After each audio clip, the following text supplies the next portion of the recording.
पंतप्रधान मोदी आणि राहुल गांधींना नोटीस। आचारसंहितेच्या उल्लंघनाच्या प्रकरणाबद्दल निवडणूक आयोगाची नोटीस 29 एप्रिलच्या सकाळी 11 वाजेपर्यंत मागितलं उत्तर।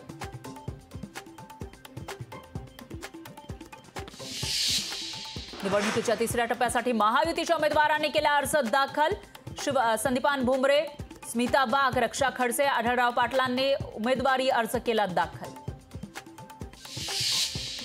नारायण राणेंनी मंत्री म्हणून काय दिवे लावले? कपटी लोकांसाठी मनसे पुढे येत असेल तर जनता जागा दाखवेल। विनायक राऊतांची नारायण राणेंवर टीका।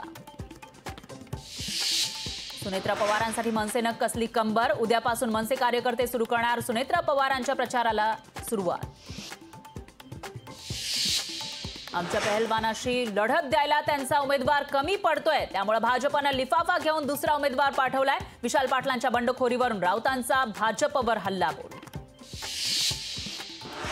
सांगलीमध्ये काँग्रेसचा लोकसभा निवडणुकीच्या पार्श्वभूमीवर कार्यकर्ते आणि पदाधिकाऱ्यांचा मेळावा। मेळाव्यात विशाल पाटलांच्या बंडाबाबत निर्णय होण्याची शक्यता। नवरदेव असणाऱ्या जानकर यांनी फडणवीसांना हुंडाच मोठा मागितला। उत्तम जानकर फडणवीस भेटीबाबत आमदार शहाजी बापू पाटील यांचा मोठा आरोप।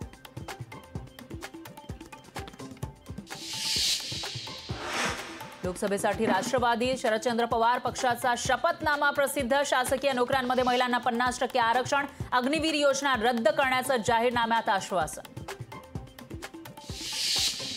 28 एप्रिलला रत्नागिरीमध्ये हाय व्होल्टेज सभा। रत्नागिरीमध्ये राज ठाकरे आणि उद्धव ठाकरेंची एकाच दिवशी सभा।